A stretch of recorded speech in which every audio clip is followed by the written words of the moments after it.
As-tu déjà reçu un email un peu suspect? Ça m'est arrivé hier et aujourd'hui je vais te montrer comment j'analyse un email de phishing étape par étape pour découvrir ce qui se cache réellement derrière. Tu vas apprendre à te protéger et à détecter des signaux d'alerte dans ce type d'email. Je partagerai également des outils pour analyser les fichiers suspects en toute sécurité.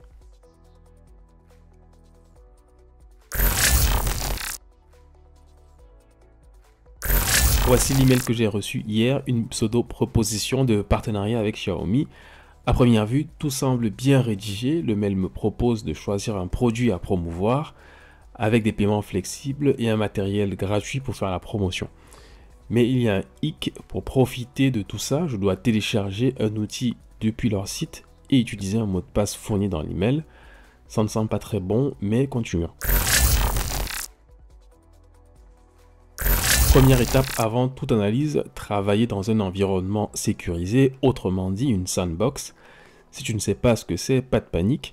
Une sandbox est un environnement isolé où tu peux tester des fichiers suspects sans risquer d'endommager ton ordinateur principal. Dans cette vidéo, j'utilise la sandbox de Windows 11 Professionnel. Pour activer cette sandbox, clique sur le bouton démarrer.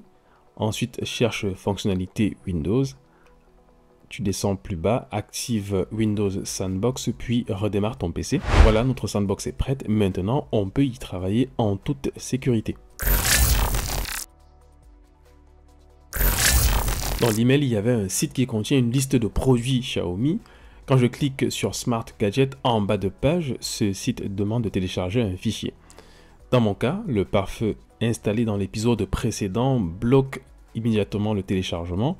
C'est plutôt bon signe parce que le pare-feu a identifié le malware. Mais pour te montrer la structure du malware, je vais désactiver temporairement la règle sur le pare-feu et télécharger le fichier. Regardons de plus près. Première surprise, le fichier pèse 156 mégaoctets. Pour un simple outil promotionnel, c'est énorme. Pour extraire le contenu du fichier, j'utilise 7-Zip.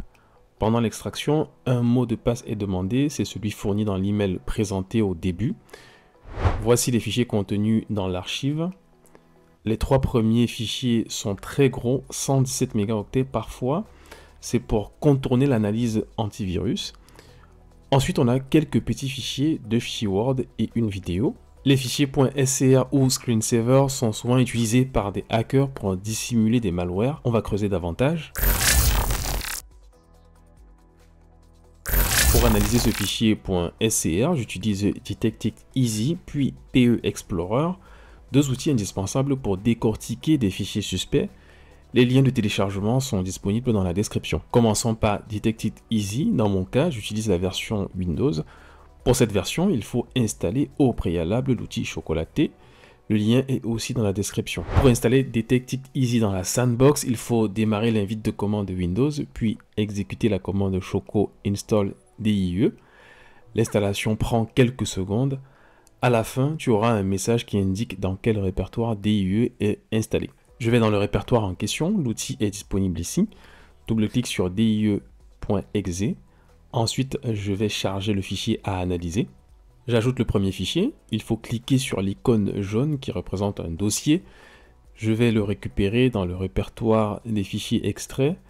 On va commencer par catalogue en.scr. En bas, tu as la barre de progression de l'extraction.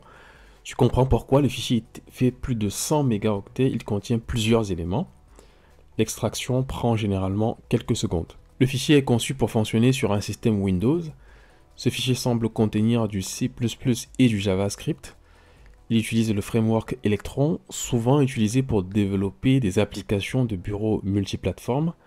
Bref, cet extrait montre qu'il s'agit probablement d'un exécutable pour Windows développé avec Electron, signé numériquement et distribué via un installateur Squirrel. Je clique sur Avancer. Il existe d'autres options pour l'analyse d'un fichier. Le bouton X ouvre une vue hexadécimale du fichier où chaque octet du fichier est affiché sous forme de code hexadécimal. Le bouton Virus Total fournit un lien pour analyser le fichier via Virus Total, un service en ligne qui scanne le fichier avec plusieurs moteurs antivirus. Le bouton H génère des hashes pour un fichier, c'est utile pour vérifier son intégrité ou le comparer à une base de données de malware.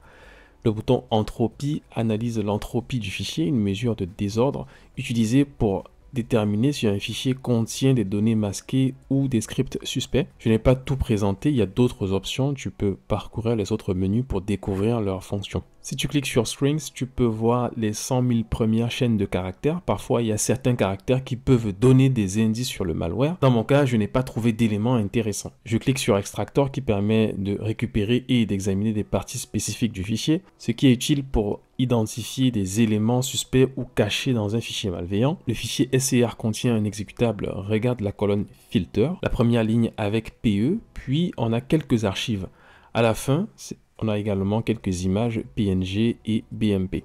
Lorsqu'on clique sur Dump All, ça permet d'enregistrer tous ces fichiers dans un répertoire sur la sandbox. Dans mon cas, le répertoire s'appelle export-fichier-1. La durée de l'extraction dépend de la taille du fichier. Voici le résultat. On a un gros fichier exécutable de plus de 100 mégaoctets, quelques archives, etc. Pour analyser ce fichier de plus de 100 mégaoctets, je vais utiliser PE Explorer. C'est un outil polyvalent qui permet d'analyser et comprendre les fichiers exécutables Windows, que ce soit pour le débugage, la rétro-ingénierie ou l'analyse des logiciels malveillants.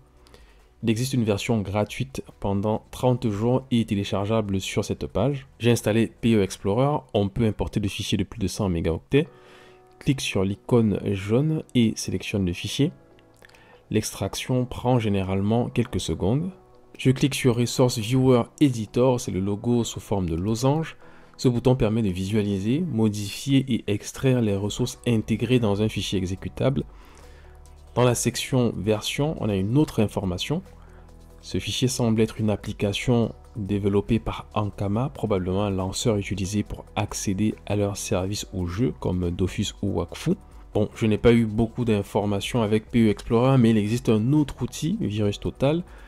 Il suffit d'importer le même fichier exe et d'attendre la fin de l'analyse.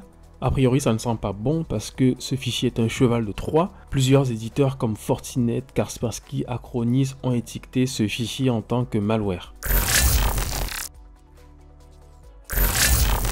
Dans l'onglet Behavior, VirusTotal va exécuter le fichier dans ses sandbox CAPE et Zenbox pour étudier le comportement du malware. D'ailleurs, j'ai aussi fait une vidéo sur la sandbox de Any.run, le lien est dans la description. VirusTotal a détecté par exemple un cheval de Troie, un voleur de données. Dans la section Behavior Tags, on a quelques informations intéressantes.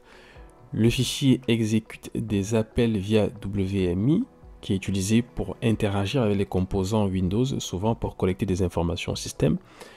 CheckCPUName veut dire que le fichier malveillant semble identifier des spécifications matérielles de la machine. CheckUserInput veut dire que le fichier malveillant surveille des interactions utilisateurs. La persistance permet de maintenir un accès au système compromis. En se basant sur Mitre tactique et attaque, ce malware a plusieurs propriétés: l'exécution, persistance, élévation de privilèges, contournement de la protection, accès aux identifiants, découverte, collecte, commande et contrôle. Le détecteur d'intrusion a constaté une communication HTTP avec une adresse IP et pas un nom de domaine, ce qui peut parfois correspondre au comportement d'un malware. Justement, au niveau des communications réseau, on a une requête HTTP pour télécharger un fichier DLL. Ce type de fichier contient généralement plusieurs fonctions utilisées par des programmes Windows. Ensuite, le malware effectue quelques requêtes DNS pour avoir l'adresse IP des domaines suivants. On a aussi quelques requêtes HTTP, il faudrait voir s'il n'y a pas un domaine suspect dans la liste. D'après le site iplocation.net, cette adresse IP est en Russie, mais attention, cette information n'est pas toujours fiable parce que le pirate peut utiliser des proxys ou un serveur mandataire. Le malware ouvre également quelques fichiers sur la machine compromise, des fichiers DLL, Google Chrome, des fichiers dans le répertoire app data. 4 fichiers sont modifiés, plusieurs fichiers sont supprimés par exemple dans le dossier système32, une zone critique pour le système Windows. On a aussi la suppression de fichiers dans users app data, local, temp. En voyant le nom des fichiers, on dirait que le malware est en train d'effacer quelques traces de collecte d'informations. Quelques clés de registre sont ouvertes et des clés sont modifiées dans le registre. Plusieurs processus sont également créés par ce malware. Dans l'onglet Détails, on a les HMD5, SHA-1, SHA-256 du fichier analysé. En partant du bas, à la troisième ligne, tu peux constater que VirusTotal a aussi utiliser Detect It Easy ou DIE que j'ai présenté précédemment. Tu as aussi la date de création du fichier. Ici, c'est le 12 décembre 2021. On a quelques informations sur les certificats utilisés. Maintenant que tu sais comment analyser un email de phishing, voici quelques conseils pour te protéger. Méfie-toi des liens et pièces jointes dans les emails. Active un deuxième facteur d'authentification sur tous tes comptes. Utilise des applications comme Google Authenticator au lieu de recevoir des SMS. Utilise un anti-malware ou une suite de sécurité et installe régulièrement les mises à jour. Voilà, tu as vu toutes les étapes pour analyser un email de phishing. Les liens des outils que j'ai utilisés sont dans la description. Je te recommande la vidéo suivante qui parle du SIM swapping, très utilisé par les hackers.